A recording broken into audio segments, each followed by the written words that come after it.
नमस्कार दोस्तों, मैं हूं आपके साथ आसिफ खान। इस वक्त आप इंडिया न्यूज़ 64 देख रहे हो। आज 9 अक्टूबर है। मेवात समाज सुधार अभियान चलाया जा रहा है, जैसे आप लोगों को पता है।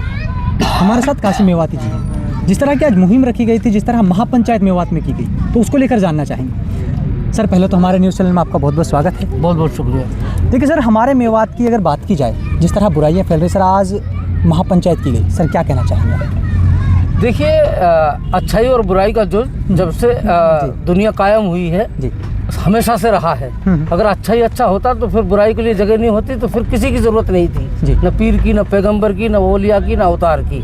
इसलिए ये एक जुज रहा है, और जुज रहने के साथ साथ कुछ अख्तियार इंसानी ज़िंदगी में दिए हैं रब्बुल आलमीन ने कि तुम ज़बान से चाहो तो गाड़ी भी बक सकते हो, ज़बान से चाहो तो कलमा भी पढ़ सकते हो। ये एक आजमाइश है। आज जिस तरीके से हम माहौल में देख रहे हैं, इसको बहुत ज़्यादा ख़राब नहीं कह सकता मैं अपनी ज़बान से। हाँ, देखते हैं खराबियाँ हैं, और हमारी कोशिश है कि खाका उम्मीद के ऊपर हम कायम हैं। हम सब लोग मिलकर फ़िक्र करेंगे तो इंशाल्लाह हमारी फ़िक्र को ताकत मिलेगी, और एक दिन आएगा कि अच्छा माहौल भी पैदा होगा।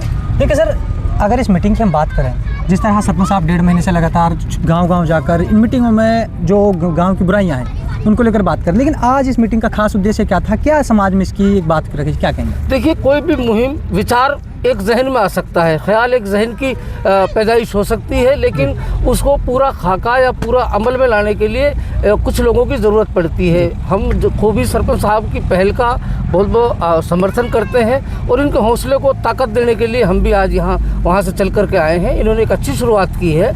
और जहाँ तक आपका सवाल है कि क्या असर पड़ता है, हमने देखा है कि पिछले कई दिनों से कुछ चिन्हित जिन औरतों के, जिन लड़कियों के कंटेंट आ रहे थे, उनसे बात करने के बाद उसका नतीजा ये आया कि उनकी वो चीज़ चाहे रुकी ना रुकी हो, लेकिन उनकी ज़बान और उनके आज़ा और उनके चेहरे पर एक पर्दगी और एक शर्म लिहाज सरपंच साहब के समझाने से पैदा हुई है, और इंशाल्लाह कोशिश है कि वो रुकेगी। कासिम सर, एक तरफ आप बात कर रहे थे दहेज प्रथा को लेकर। आए दिन हमारे समाज के अंदर दहेज प्रथा का जो मामला है बढ़ता हुआ नज़र आता है। कहीं ना कहीं आपने देखा थाना तहसील के अंदर दहेज के जो मामले हैं, सर क्या कहेंगे? क्योंकि हमने जो मेवात के अंदर जो बुराइयाँ हैं उनका सरपंच साहब ने जिम्मा उठाया है, क्या कहेंगे सर? क्योंकि देखिए, अगर बात की जाए दहेज प्रथा, क्या कहेंगे इसको लेकर? देखिए, दहेज प्रथा अभी तो इसका सही मेवात में रूप ही समझ में नहीं आया। मैंने अपनी ज़बान से दहेज प्रथा को लेकर के कोई बात नहीं की होगी, लेकिन हम जो मंच पर खड़े होकर कहते हैं कि दहेज नहीं लेंगे, उसको जिम्मेदारों को साबित करना चाहिए। मैंने जब हम इस बात को जब भी असर हो सकता है जब हमने अपने घरों में अपने बच्चों की शादियाँ की हैं, तो देना तो एक मजबूरी होती है हर बाप की, लेकिन लेना उसके अख्तियार में होता है। मैं दावे के साथ इस बात को कहता हूँ कि मैंने अपने बच्चे का जब रिश्ता किया तो मैंने किसी से एक सिंगल कॉइन भी नहीं लिया, सारी मेवात जानती है। लेकिन लड़की के हक़ को भी हम नहीं खा सकते, इस्लामिक दस्तूर के मुताबिक है। हाँ, दहेज मैं वहाँ तक खिलाफ हूँ कि मुंह से मांगा ना जाए, और दहेज के लिए कोई भी जिम्मेदार, कोई भी लड़के का बाप भिखारी बन करके लड़की वाले के सामने हाथ ना फैलाए। कासिम सर, अभी चौपान की SHO एक बात रख रहे थे कि जब हम अपराधी को पकड़ने लिए गांव में जाते हैं तो गांव के लोग इस तरह की, सर उन लोगों को लेकर आप क्या कहना चाहेंगे? किस ये जो बात SHO साहब ने की गई थी, कहाँ तक ठीक है सर? देखिए, मैंने इस तरीके का कोई सरकारी ओहदेदार कोई बात को बोलता है तो उसकी एक सीमा होती है जी, और जिम्मेदार आदमी की भी एक हद होती है। अब अपराधी गया है, और अपराधी के ढूंढने के इनके पास अपने तरीके होते हैं। प्रशासन को पहली कोशिश ये करनी चाहिए कि ऐसी नौबत नहीं आनी चाहिए। इनके पास एक नेटवर्क होता है, फिर सरकार इनको तनख्वाह देती है। फिर अगर आप अपराधी को चिन्हित कर रहे हैं और गांव में जाकर के आपके साथ ये हो रहा है, तो कमजोरी आपकी है। आप जाइए, अपराधी को पकड़िए, आम आदमी को मत सताइए।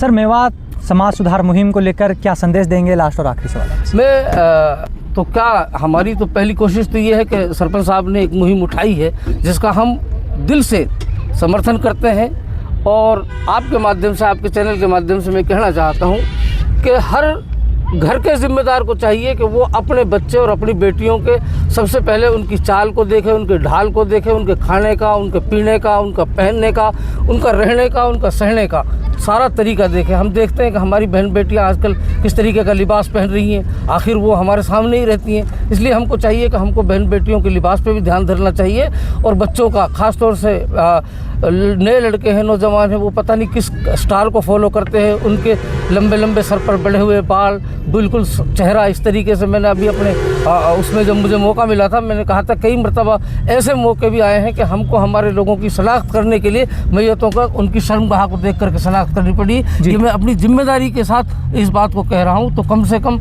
मौत बरहक के सबके लिए आनी है कि ऐसे हालात ना हो कि हमारी मैयत की शनाख्त भी हमारी शर्मगाह को देख कर हो। ये बड़ा अफसोस की बात है। मैं आपके माध्यम से कहना चाहता हूँ, हमारी ये कोशिश है हर फर्द को जिम्मेदारी के साथ समझना होगा और इस समाज के साथ खराबी हमारे पहले मेरे घर का आंगन जो है वहाँ से सुधार होगा। ऐसा नहीं कि हम बाहर आकर के लंबे लंबे भाषण देते रहे और मेरे घर का सीरा जब बिखरा हुआ। इसलिए शुरुआत अपने घर से हर फर्द को करनी चाहिए। तो आपने देखा ये हमारे साथ कासिम मेवाती जी हैं, जो लगातार मेवात के अंदर हम देखा जाए मेवात समाज की चाहे बुराइयां हों या फिर अच्छाइयां हों, उनको लेकर लगातार सामने होते, समाज का एक जिम्मा उठा रखा है। आज मेवात समाज जो अभियान है या फिर हम मुहिम को लेकर बात करें, उन्होंने किस तरह अपनी बात रखी।